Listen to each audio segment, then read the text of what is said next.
Problem. Thank you. Evening, ladies and gentlemen. Thank you so much for joining us for this special edition of HR Mentorship Learning Series. I call it special edition because it's a special type of topic. We'll be looking at the topic dealing with organizational gatekeepers and managing company cabal. And our facilitator tonight is a first-time presenter on this prestigious platform. His name is Nathaniel Taiwo, and I will read his profile very quickly. Nathaniel is a resourceful learning and development specialist with over 10 years training experience, cut across several strata at different industries, including banking, consulting, and real estate. Before his appointment as head of administrations with Brit Properties Nigeria, he was leading the learning and development team of the organization. He's a regular trainer for different organizations in Lagos, Port Harcourt, and Abuja as an outsourced and independent learning facilitator. He is a chartered human resource consultant and a member of Chartered Institute of Human Resource Management. Ladies and gentlemen, he's also a founding member of the Society for People Analytics. He's a certified professional mentor and coach for the Chartered Institute of Mentoring and Coaching. He's also an alumnus of the Ibadan Business School and Lagos Business School, respectfully. He's a loyal friend, happy mentor, useful mentee, and a jolly good fellow. Ladies and gentlemen, he's willing to connect with people and purpose-driven professional. Speaking to us on the topic, dealing with organizational gatekeepers and managing company cabals. The next voice you'll be hearing with that of Nathaniel Taiwo. Over to you, sir. All right. Thank you so much, sir. Thank you for the introduction. My name is Nathaniel, and tonight I'll be sharing with us basic things we need to know about managing company cabals and dealing with gatekeepers in our various organizations. The truth is, cabals exist in organization, and gatekeepers are present in every organization. So if you don't know about this, it's a sad thing. But if we do know about it, how can we manage it, and how can we leverage on their strength, their power to help our organization to grow and to move forward as HR professionals? So in every organization, there are individuals and groups who hold significant informal power and influence. These are gatekeepers and cabals. While gatekeepers control access to critical resources and information, cabals operate as tightly knit groups sharing internal dynamics. Managing these entities effectively is crucial for fostering a transparent, inclusive, and high-performing workplace. So this presentation basically is for HR professionals, and what I'm going to be sharing tonight is practical strategies to navigate their power structure, mitigate whatever negative impacts that they hold on our organizations, and leverage these people for organizational success. So let's look at our objective for tonight. So what we are looking at tonight, one, I'm going to share the definition of who gatekeepers are and cabals. We're also going to look at their influence on organizational dynamics. And then we will explore strategies that we can use to manage them effectively. Then lastly, we'll look at how to foster positive and transparent organizational culture. So these are the 4 basic objectives that we are going to be looking at tonight. So let's go straight into it. Who are organizational gatekeepers? So when we talk about gatekeepers, we don't mean gate men or gate women. So when we talk about gatekeepers, we mean that there are employees in an organization who control access to resources. They control access to information, and they also control access to decision makers of every organization. If you think politics doesn't exist in any organization, you're on your own. Every organization, every company, there is politics that is at play in every organization. So what we want to do as HR professional is to, see how we can reduce the negative impact of this politics and then leverage on, the positives so that it can affect everybody without prejudice. So who are organizational gatekeepers? They hold informal authority beyond their job titles. Example of an organizational gatekeeper can be executive assistants, personal assistants. They can be cronies to the decision maker. Who are decision makers in the organization? The managing director, the CEO, these are top decision makers, management basically. But there are people who can control the thoughts and the decision that these people make. And these people are the people that we refer to as gatekeepers. Tonight's session came as a result of an experience that I passed through, a painful experience for that matter. And I learned bitterly from that experience. I was very naive about politics in the workplace. I was naive about, the fact that we have cabals in organization. And I became a pawn on the table of chess, right? So, and I learned from it, and everywhere I go now, I've been teaching it. When you get into a new organization, when you are newly employed in any new organization, the first thing you want to learn, the first thing you want to know is who are the gatekeepers in this organization. Identify them first. If you know them, your journey in that organization is very easy. After knowing who the gatekeepers are, understand who the cabals are. We are still going to get into cabal to define who cabals are. So the experience that I got, I even lost my job as a result of me not knowing how to manage these people very well, not knowing how to deal with these people effectively. I lost my job and I learned a very important lesson from it. So what are the key characteristics of gatekeepers? One, gatekeepers influence decisions, not just decisions, they influence key decisions in organizations. Gatekeepers act as intermediaries between departments, employees, and leadership.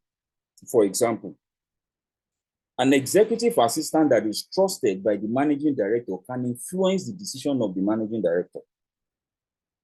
If somebody has gone to meet the MD, say, we want to do this, submitted their, whatever it is, their plan that they want to do for their department, and you don't know how to deal with the gatekeeper, who is an executive assistant in this case, whatever you have submitted may be rubbished by the MD because of one person's opinion, because of one person's contribution, or because of what one person said to the MD. So we've seen who a gatekeeper is. Let us go straight to see who company cabals are. Who are company cabals? Company cabals are informal groups within an organization that wield significant influence. Note the word informal groups. It is not informal individual this time. It is informal groups. They can be positive, that is, they can drive innovation by their coming together, and they can be negative, thereby creating toxic environments within the organization. Examples of cabals. Cabals can be senior executives aligning for self-interest, because the truth is, in every organization, there are people who are working for selfish interest, and there are people who are also working to better the growth, or to help the organization to grow and to better the standard of living of employees within that organization. There are people, there are employees who are interested, genuinely interested in the growth and development of an organization, and there are also employees who have selfish interests. They are only after what is in need for them. So examples are these people that I've just mentioned, and then we have powerful alliances. A COO can hold a powerful alliance with a cleaner, right? So, and even a common cleaner in an organization can hold significant power, even more than a middle manager in an organization. Why? Because this cleaner or this janitor holds powerful alliance with the chief operations officer or maybe any member of the top management team. So these are who we call cabals, right? So what are the key characteristics of company cabals? One, they operate discreetly. They don't talk too much. You know, you just see them, they'll just be making moves without making noise. These people don't make noise too much. You will just see that they have done something. They are always making moves. They don't talk, they don't make noise. So they operate very discreetly, and then they influence organizational culture and decision making. Cabals can be so strong that even the MD of an organization cannot overturn the decision of these cabals. Why? Because these people, the managing director or the top decision maker of that organization, have come to trust them over a long period of time. So whatever these people present to the managing director, whether it is to the best interest of the organization or it is for their own selfish interests, because the managing director or the top decision maker of the organization has come to trust them, without thinking, it will just agree and align with whatever decision they are influencing him to make. Right? So we have seen who a gatekeeper is, and we have also seen who a cabal is. So that these people have within an organization. We'll see the positive impact, and then we'll see the negative impact. So the positive impacts: one, streamlined communication channels, right? So these people communicate, seamlessly, but it is streamlined. It is, if they want to keep an information discreet, if they want to keep an information confidential, they know how to do it because they don't talk too much, and you cannot hear them speaking to plenty of people within the company. So they have a streamlined communication channel, directly to the decision maker in the organization. And then secondly, protection of organizational resources. Protection of organizational resources, because these people have been trusted over a long period of time by the decision maker of the organization. They can protect the resources of the organization effectively. So these are positives. These are positive. So let's look at the negatives. The negative impact that these people, have within an organization. One, slow decision making. Slow decision making. And then creation of silos. Silos, resistance to change. It is what they believe in that they want to implement. It is what they believe in that they want to execute. And then favoritism and lack of transparency. It is who they love that they promote. It is who they want that they refer for promotion. You understand? So there is no transparency, there is favoritism. So these are the positives and these are the negatives. So let's look at why HR needs to address this issue of company cabals and gatekeepers. One, it is important for us to understand that these people exist and to address issues regarding this, because the truth is, if there is no transparency in an organization, it can begin to affect the morale of employees, and they will feel like their contribution does not matter, because the decision maker already know who they are going to promote. So it doesn't matter what I say, what I do, it will not count. So, but we need to address this as HR professionals so that people can perceive our organization as fair and just, so that they can see that, there is transparency in the system. And if you work hard, you can get the reward of your hard work. So not that somebody is working and the other person is the one that is benefiting from the hard work of another person. So as HR professionals, it is important for us to address this issue of cabals. These are sensitive issues that if you want to address in an organization, you need to, to be very smart and use wisdom. Because these people that you are trying to attack are people that the MD or the key decision maker of the organization have come to trust over a long period of time. So for you to want to change the narrative in his head, in the head of the decision maker, it will take a lot of wisdom. One, ensure a fair and inclusive work environment. So these are the reasons why we need to address this issue in our organization. The reason number one is to ensure a fair and inclusive work environment. Everybody needs to feel important, and the opinion of everybody must count. The opinion of everybody within the organization must count. Last week, I was having a meeting with my team. I recently moved from leading the learning and development department of my company to leading the administrative department. And I held a meeting with them on Friday, and I made them to realize that I'm a democratic person. Decisions are not made solely from my head. If I'm going to make a decision in our department, the opinion of everybody must count. And I told them that the best ideas must win in this department. Even if the idea that is coming from my own head is not the best idea, the best idea, even if the best idea is coming from a support staff in the department, it is that idea that must win. So if your people realize that this is the system that you operate with in the organization, they will be happy to want to stay working in that organization. But cabals can break the impact and demoralize your people. And then the next thing you want to see is that they are finding the next place to go and work, leaving the organization behind. So the second reason why HR needs to address this issue is enhance communication and collaboration. It will enhance communication and collaboration. So people now feel free to communicate. They feel free that whatever they say will not be used against them in the court of law. And where is the court of law? There are people who are carrying information to the key decision maker of the organization just so that they can obtain favor in the eyes or in the sight of the key decision maker. So thirdly, maintain transparency in organizational processes. I mentioned this before. When your people feel that there is transparency in the system, they will always strive to give their best.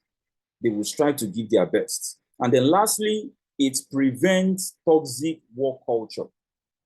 For example, if I say something now, and in the next 30 minutes, the MD is already calling me that he had this and this and this, I will feel unsafe to want to communicate another time, because I will be thinking in my head that I don't know who is going to carry what I just say now to the MD. You understand? So, that's where toxicity begins.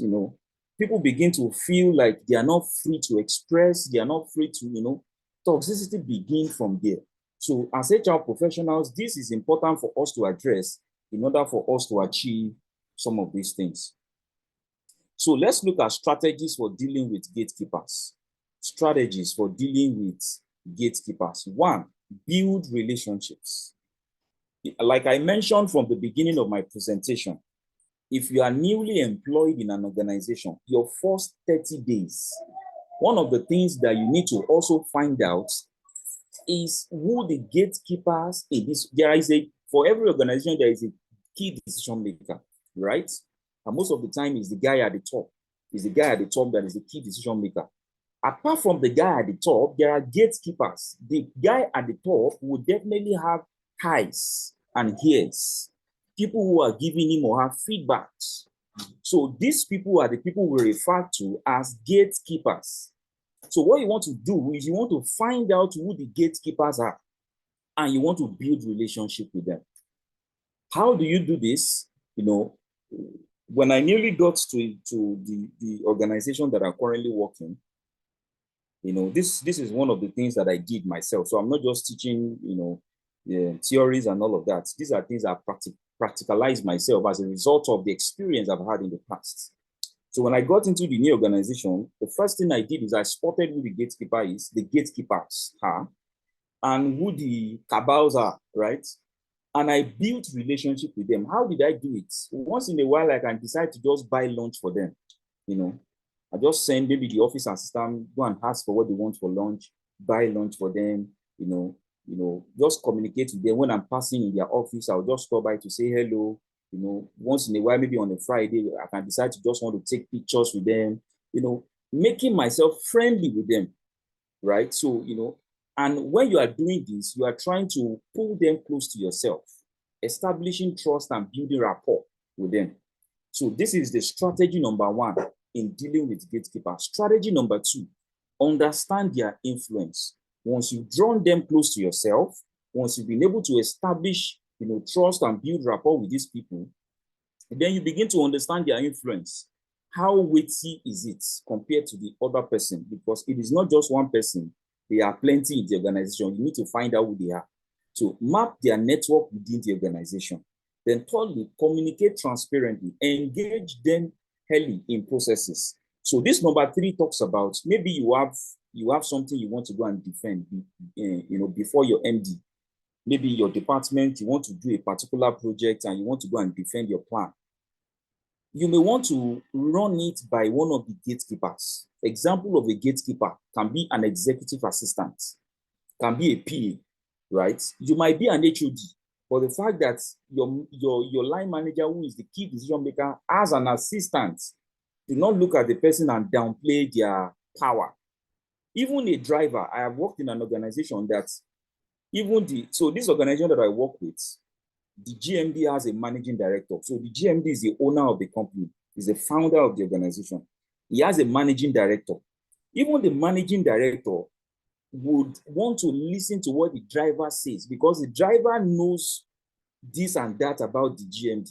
Do you understand what I'm saying? So if you see that, your MD or the key decision maker in your organization, who is your line manager, has assistants. Example can be executive assistants or drivers.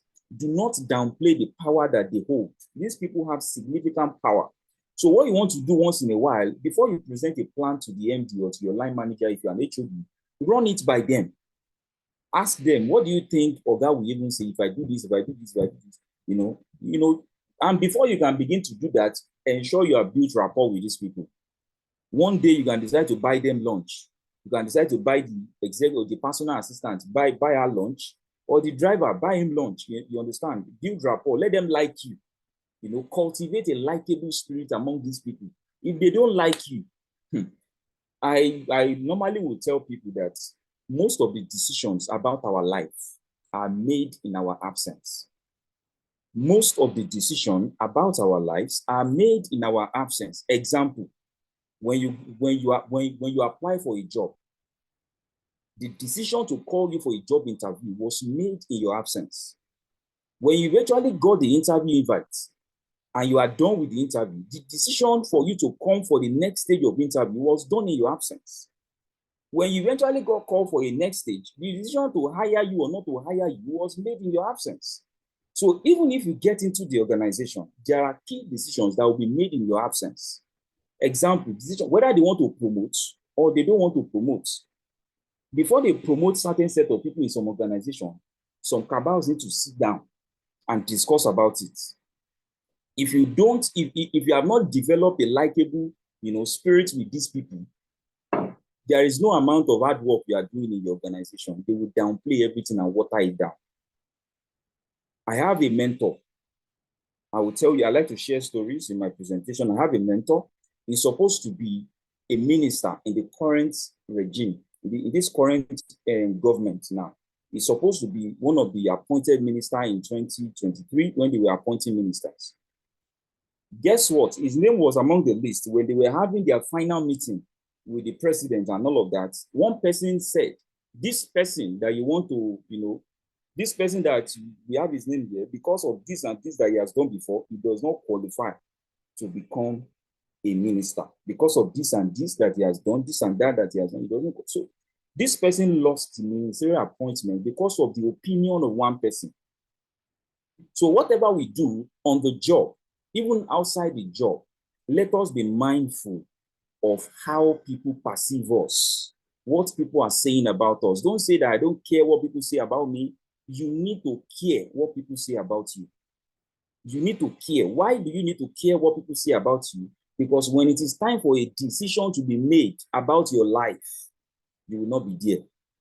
Even if what they are saying about you is the wrong thing, you will not be there to defend yourself. The only person that can help you to defend you is God.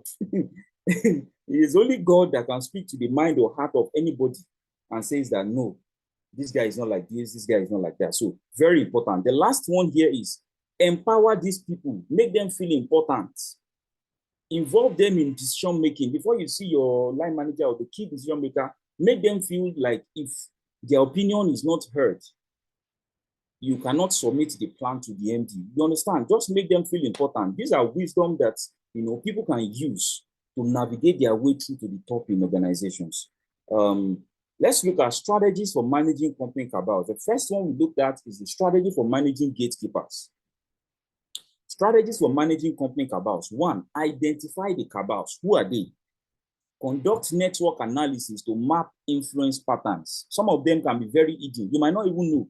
You can be in an organization for 1 year and you will not know that this person holds significant power in an organization, because most of the time, some of them don't even meet in the office. They meet at the club on Friday. Some of them, they meet at somewhere, they meet at the bar or something like that. So, you might not even know that this person holds significant power in the organization. So conduct network analysis to map influence patterns. Secondly, promote inclusivity. Create cross-departmental collaboration initiatives. Number 3, strengthen organizational culture. Reinforce positive values. As an HR professional, reinforce positive values.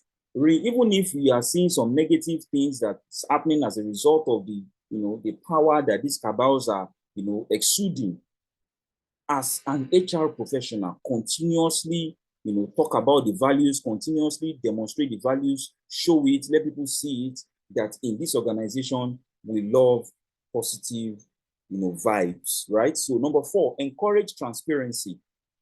Ensure open communication channels. Ensure open communication channels. In your organization, if you don't have a suggestion box, or you don't have opinion box, or you don't use, just look for a way to make people feel free to communicate their opinion to the management or to you as the head of HR or as an HR professional within the organization, so that you can find a way to address this issue. So that is you encouraging transparency. Then number 5, leadership engagement. Secure leadership support to break negative cabals. Secure the support of the leadership. Some of the people that you even need to secure their support is actually some of the cabals, and that's why you need to build relationship with them. There is a way you can make them, see the reason why their negative, contribution to the organization is actually affecting the growth of the organization. If you make them realize this, some of them have common sense, some of them don't. They are just after their own selfish interest. Some of them will see from your lens based on the fact that you have built rapport with them. You have a standing relationship with them. So if you want to influence any change in the organization, the first thing you want to do is to build rapport with these people. When you are not close to them, then you can begin to influence their thinking, influence their thoughts, so that the organization can be a best place for everyone to work. Let's look at case studies of organizations that have successfully managed their cabal system. Case study of an organization who have successfully managed their cabal system. Like I mentioned, if you say that a cabal does not exist in the organization, you are lying. If you say that politics doesn't happen in some organization, you are lying. There is no organization on planet Earth, especially in Lagos, even in the Western world, politics happen in every organization, and there are people who play this politics. The people who play this politics are the people we refer to as cabals and gatekeepers, right? So let's look at this case study. Number 1, a large organization experiencing decision-making delays. Maybe they are expecting, the key decision maker to make a decision, but as a result of what, one of this, the gatekeeper is saying, the key decision maker is still holding on to, making a final decision, right? So, and what you want to do as an HR professional is identify and integrate cabal leaders into decision-making processes. So sometimes, if you want to get things done faster in the organization, you need to align with these cabals. So if you want something to happen, find out these people, let them see the reason why this thing needs to be done. If these people can align with you, the decision will be made faster, because these are the people that will follow you. Even if they don't follow you to go and meet the decision maker, these are the people that will suggest to the decision maker that, Oga, listen to what Nathaniel is saying, sir. This guy understands what he's trying to do. We have analyzed these things together. They will put in the word for you. So, right, so you need people that can always put in the word for you as a HR professional, even if you are not a Cabal yourself, but if you're a Cabal yourself as an HR professional, it's important that you need to make every decision that is happening in the organization affecting the employees positively, right? So if you don't pay attention to that, what you're going to get as a result of negativity in your workplace is high attrition rates.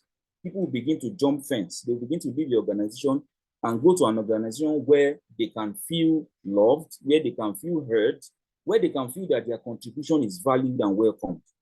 And we live in a dispensation where everybody is now talking about, they're not talking about mental health.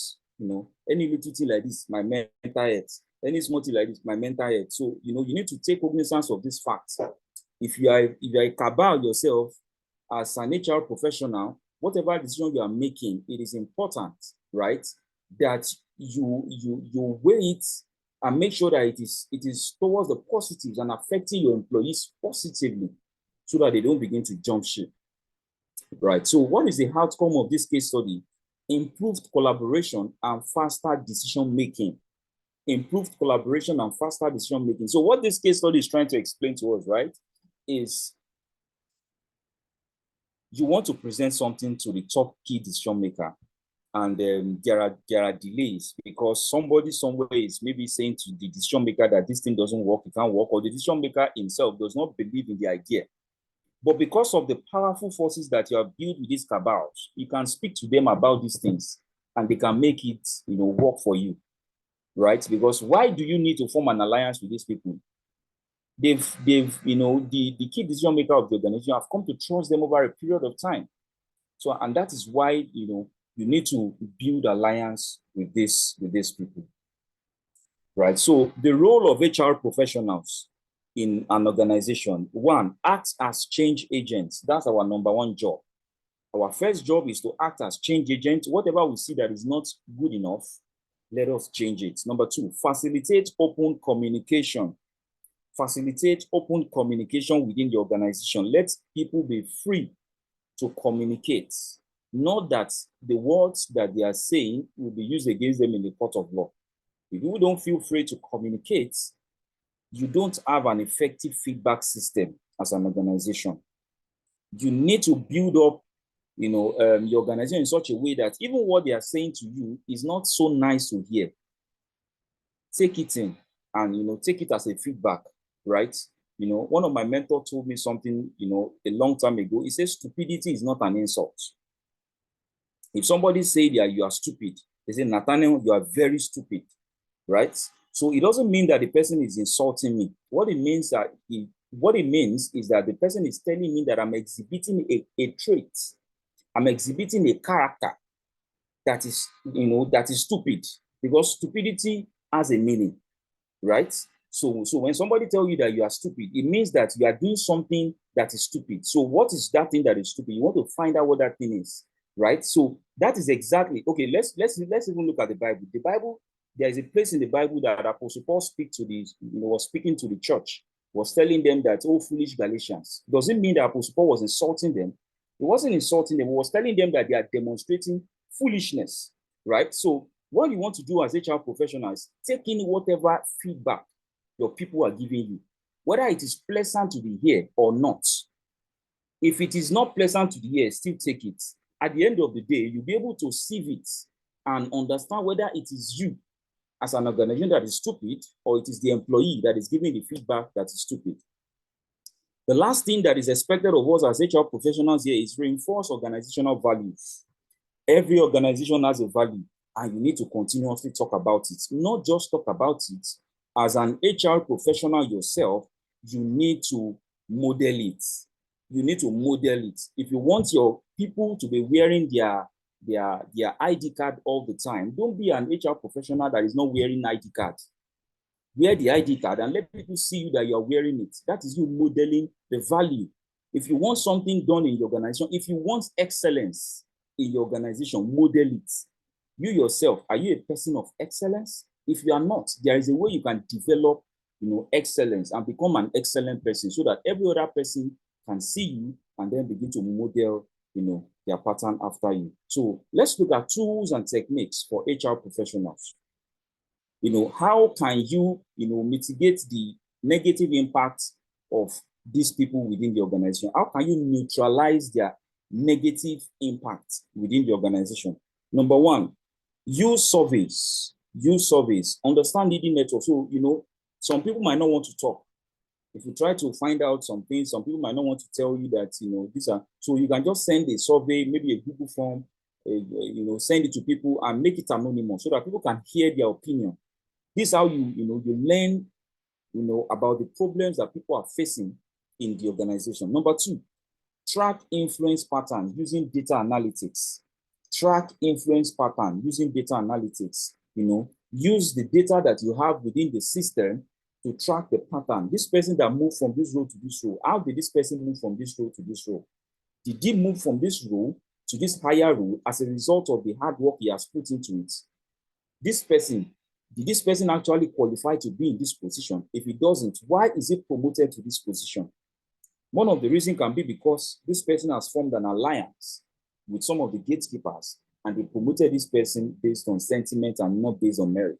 So you now understand that this person was promoted because he or she has formed an alliance with some gatekeepers. So therefore, this person, has some connection with the gatekeepers or with the cabals. So you can actually track, people who are actually together in such instance in the organization by leveraging on data. So then the third one here is training programs, foster collaboration and inclusivity. Organize training programs for your people and let them understand the essence of, not enforcing negativity. Let them understand that positivity is the best, and show all of this in everything that you do within the organization. So let's talk about practical tips for HR leaders. I've mentioned this before. If you want a value to be seen in the organization, you need to model it.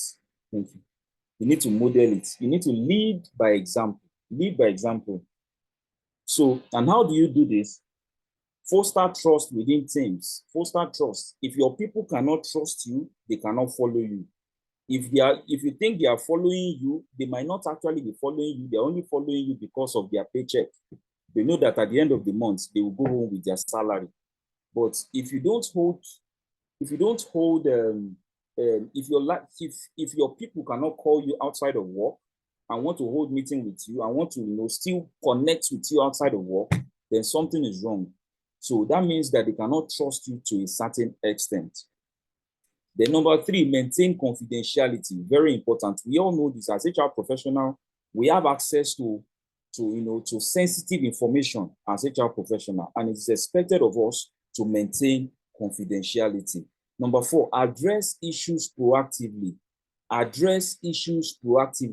Do not wait until things begin to boomerang before you begin to act. If you sense something, begin to do something about it. Do not wait before it is too late before you begin to act. As a matter of fact, organizations who don't conduct stay interviews will begin to lose their employees with time, over time. If you don't conduct stay interviews in your organization, you will begin to lose your employees. What is stay interview? Stay interview is once in a while calling your people, doing interview for them. Why are you still in this organization? What is making you to still stay with us? Why do you still love working with us? Let them give you feedback. Feedback is very important for anyone. Feedback is very important for anyone. So it is important that we conduct these stay interviews in order for us to know what the issues are and address them proactively.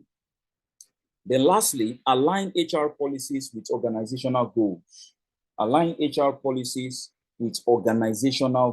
Right? So every year, every organization have a goal. They have something they want to achieve. So what you want to do as an HR professional is to find out what the objective of the organization is for the year, or even for the next 10 years. Some organizations have objectives for the next 10 years. Vision 2030, Vision 2035, Vision 2040, and then begin to align your policies with these goals. Right. So overcoming challenges. I think this is the last slide that I have to share for tonight before I begin to take questions, because I know that people have questions that they want to ask.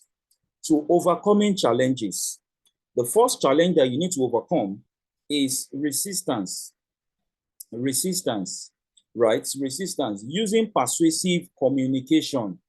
Resistance, using persuasive communication. So in the organization, when people know that their efforts doesn't count and they know that there are people who make decisions without, looking at the merits side of it, they just make it because of favoritism, of tribalism, and some of these factors. People begin to resist. They won't want to talk again, and then you begin to lead an organization that people are not talking. They are not hearing their opinion. Excuse me. The reason why they are still within the organization is because they have not found a better job. Once they find a better job, they just begin to leave. So you want to, look at this. And then the secondly, lack of transparency. Advocate for open communication. Operate an open door policy.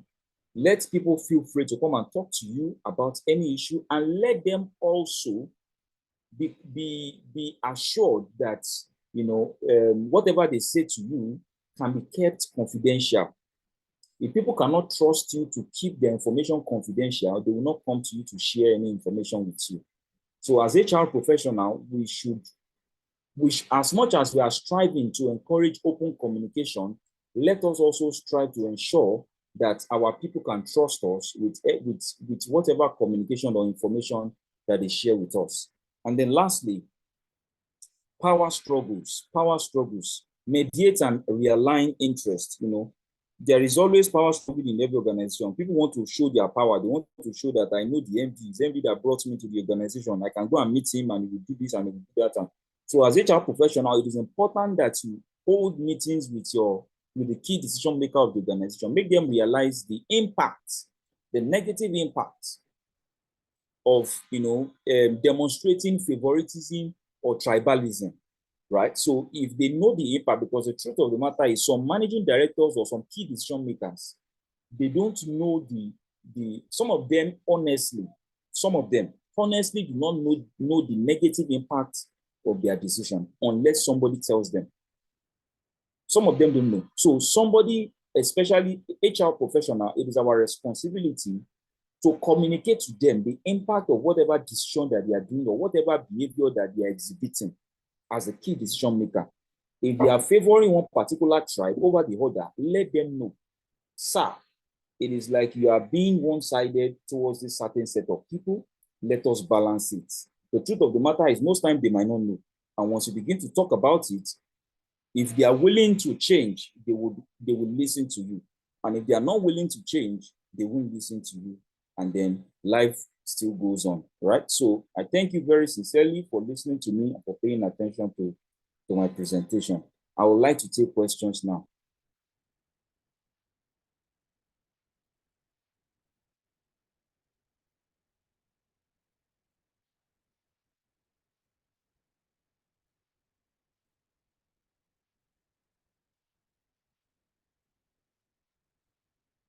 If you have questions, you can begin to, I don't know, Mr. Yemi, are you there? Sorry, Dr. Oluyemi, are you there?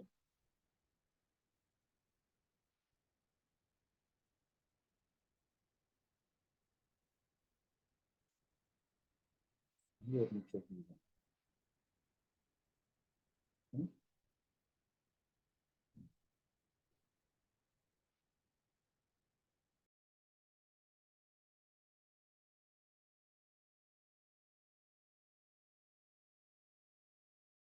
Okay, so while we are waiting for Dr. Oluyemi to join us, somebody is raising a hand. I don't know. Is it possible for you to unmute yourself and ask your question?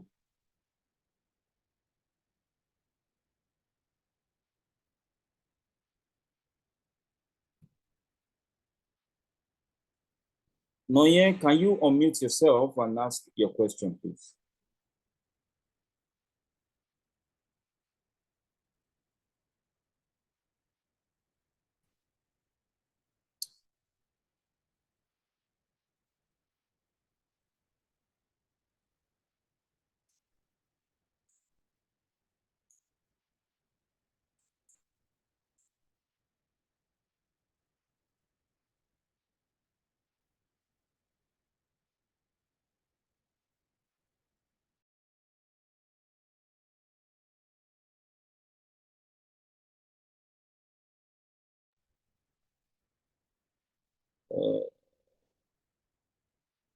Okay, so let me unmute. I think I need to unmute.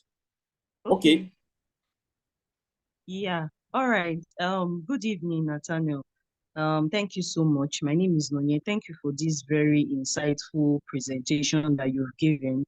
I don't know how the universe kind of aligning because I have a similar situation, and this is from a colleague of mine from another organization. So I want to know. So this colleague of mine is like working in a public sector, and she was in a department where you would do sales, like it's like a sales based department where if you bring in a certain amount of sales or you close a matter or some sales, right, you will get commission or incentive.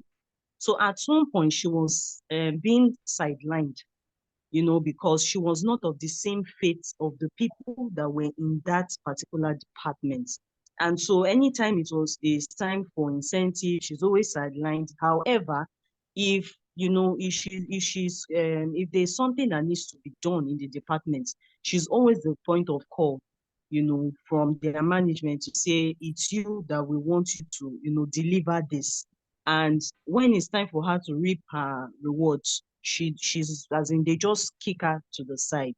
So now she was redeployed from that department to another department. And that particular department she was redeployed to comes with some form of power in the sense that she has the influence to change things, around the organization. And so she was asking me to say, now that she's in this particular situation and looking at the injustice she suffered in the previous, department, what does she do now that she's in a place of, influence? Does she go and start redeploying those people out from that department, or, she just wants to know how she can, for lack of a better word, get back to those people who should change that? I don't know if you get my question, sir. Yeah, I do. Okay, so let me address that question. So she made a mistake which I've also made in the past, which is because she was working, but when it is time for reward, she's not always in the picture. One of the reasons is because she didn't use wisdom. So and that is not an insult. So, but it's just normal. Some people are naive at some point, and then they begin to learn. They begin to wise up. So when you get into an organization, politics happen everywhere. That's the truth. And what is politics? Politics is you aligning yourself with people that, can help you, that hold significant power in an organization. Some people demonstrate so much arrogance and unnecessary confidence in an organization when they get in.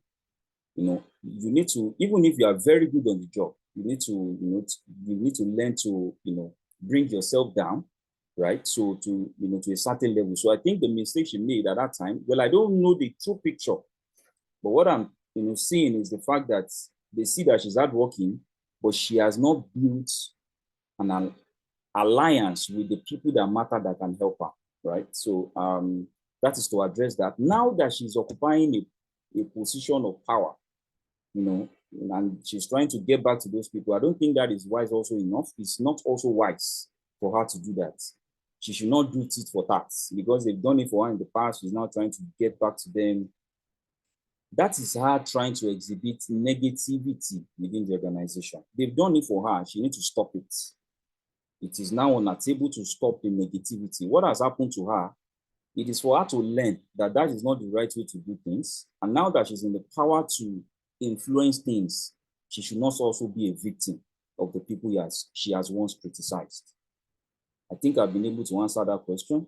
So what I would advise that she do, or she does, is that she should try to balance her decision making. She should not be one-sided, and she should not think about getting back to the people who have hurt her in the past. Let what has happened in the past go. Trust God for forgiveness. Trust God for, it is God that has even helped you to get to that level, So just trust God and just live your life. God sees everyone that is putting in their best on the job. So he has a way of rewarding people, even whether you don't align yourself with the power that be in the organization. God has a way of rewarding you. He might not reward you in that organization, but he will definitely reward you in some organization. I've worked in an organization before. I worked like a Jackie. I was not rewarded. But I moved into an organization, another organization, and the little things that I was doing was getting high reward. And I'm thinking to myself, I'm doing more than this, even from where I was coming from, and my effort wasn't seen. But right now, even the little I'm doing, it is getting highly rewarded, right? So that's the advice I have for your friend, Noyen. So just tell her to let what has happened to her go. She should learn to forgive everybody who has hurt her. And then she should also create a work environment that is full of positivity. Everybody needs to come to work happy. If people are not happy going to their job, they will soon start looking for an alternative and they want to leave the organization. Do we have any other person with a question?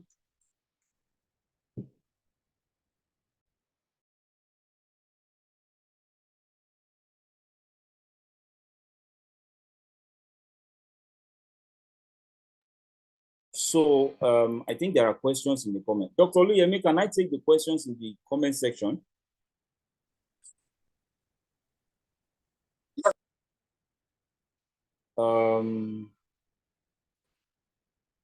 You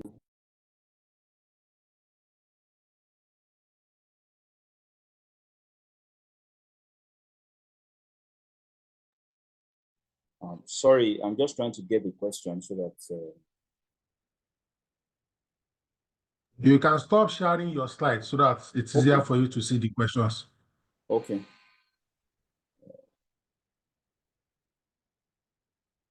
Let me start from the top. Yeah, thank you, thank you, thank you, thank you, thank you. Freedom of sugar, freedom and classification for this guaranteed. Okay. And this was the reason for the share with me, sir. Can you please share the audio? What if the cabals or gatekeepers are in HR? How do you deal with that? Right. So if the Please read cabals the questions out, please. sorry? Please read any question you are responding to out. Not everybody can see the question, Okay. especially So if you are responding to it. okay, so the question I want to respond to now is was written by Jovita Eke. I think the person is saying, what if the cabals? No need to mention it because of Cabals, please. Okay. What if the cabals or gatekeepers are in HR? How do you deal with that? If these people are in HR, like I mentioned, if the cabals exist in the organization, what you want to do is make friends with them. Build rapport with these people. Build rapport with them. Once in a while, sometimes you need to draw your enemies closer to you in order for you to find out their secret weapon or whatever it is that they have. So draw them close to yourself, be nice to them, just basically be nice to them. And if you are friendly with them, they'll begin to tell you certain things, how to even go about things, that you don't make mistake in the organization, So basically, if they exist in the HR department, form an alliance with them, be friendly with them, and you won't have any problem within the organization. Thank you. Can a gatekeeper also be a part of a company cabal? So there is another question by somebody. Can a gatekeeper also be a part of a company cabal? Yes, of course. I mentioned an example of a gatekeeper who is an executive assistant, someone who is close to the key decision maker. A person can form an alliance with the chief operations officer, can form an alliance with the chief financial officer. They can be friends, And even those people, those CFO, COO that are very smart, they form an alliance with executive assistants, Executive assistants hold power in the organization. So they hold significant power in the organization. So they can be a part of the cabal. So there's another question from somebody. My own question is on this cabal issue. You have said cabal exists and people should find their way in. Now, my question is, how healthy is a cabal to an organization? Because most of this cabal is for selfish interests. Secondly, sir, forming alliance with the cabal? Is that not a case of if you can't beat them, you join them? So I like the way this person puts it. So let me respond to the first one.